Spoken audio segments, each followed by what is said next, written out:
Отбасымызда 3 қыз, 1 ұлмыз. Атанам шаңырақ құрғаннан кейін қатарынан 3 қыз дүниеге келеді. Ол кезде заман сондай ма, әлде адамдардың түсінігі таяздау ма? Әкем марқұм қыз тудың деп мамамызды боқтап отыратын. Үйдің үлкені болғасын ерте есейдім. Анам жылағанда ішімнен егіліп отырушы едім. Үшінші сіңілімді босанғанда әкеміз перзентханадан шығарып алуға бармай қойған. Сонда бала болсам да көрші үйдегі атаға жылап барып, мамамды машинаңызбен әкеліңізші деп жалынғаным есімде.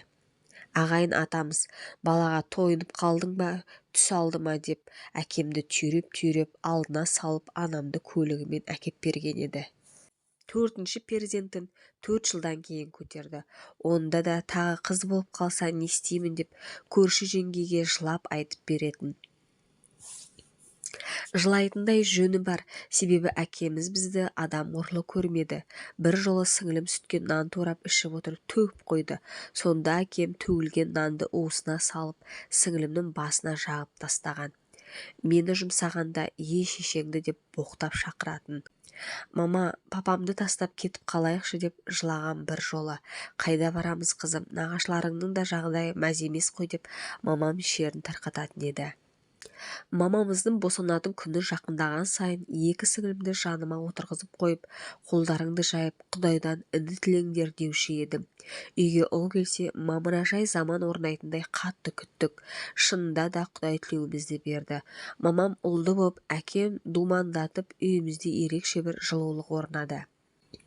Әкем мен мамамның інімізге деген мейірімі, махаббаты ерекше болды. Аузынан шыққан затты әперетін, жоқ дегенді естімей өсті. Әлі есімде, bir жолы палау салынған легенге інім сиіп жіберді. 3-4 жасар бала ғой. 3 қыз әкемізден қаймығып қалған әдетпен тамақты ертерек жеп алғанбыз. Bir леген палау әкем мен мамама қалған тамақ еді. Сідік болған жерін алып тастап, баламыздың зәрі де дәрі біз үшін деп екеуі жеп алған тұғын. Сөйткен ініміз бұзық болып өсті. Мектеп кезінен қағынды, темекі тартатын, отырыстарға барып, өзінен жасы үлкен балалармен араласып, арақ-шарапқа әуес болды. Бертін келе ақшаға карта ойнайтынды шығарды.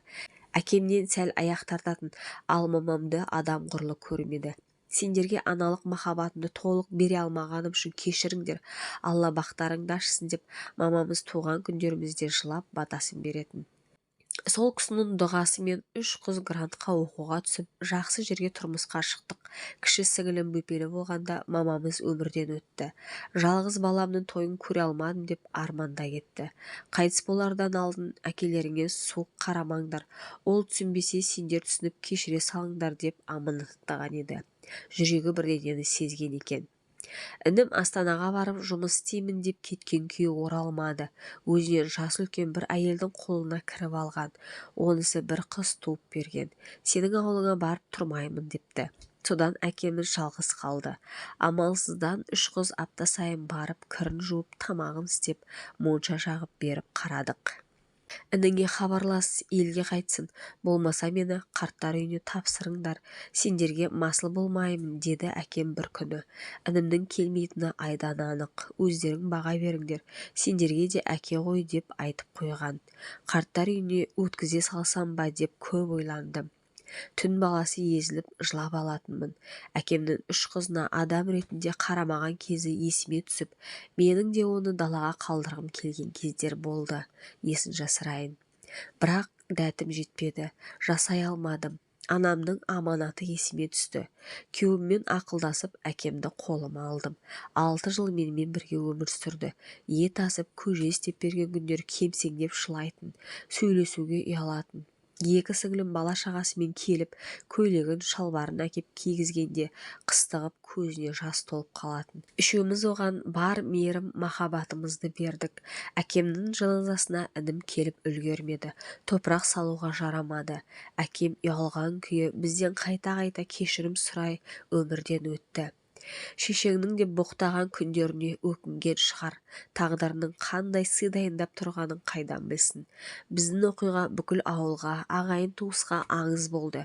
Шернияз ақынның жердің тайғақ болғанын мұздан көрдім, еттің ащы болғанын тұздан көрдім. Жас күнімде қыз бала деп менсінбеп ем, қартайғанда рахатты қыздан көрдім деген өлеңі бізге арналып жазылғандай. Әкеміздің таяғын жеп өссек те, үш қызы далада қалдырмай, қартайғанда әлпештеп бағып, арулап жерледік.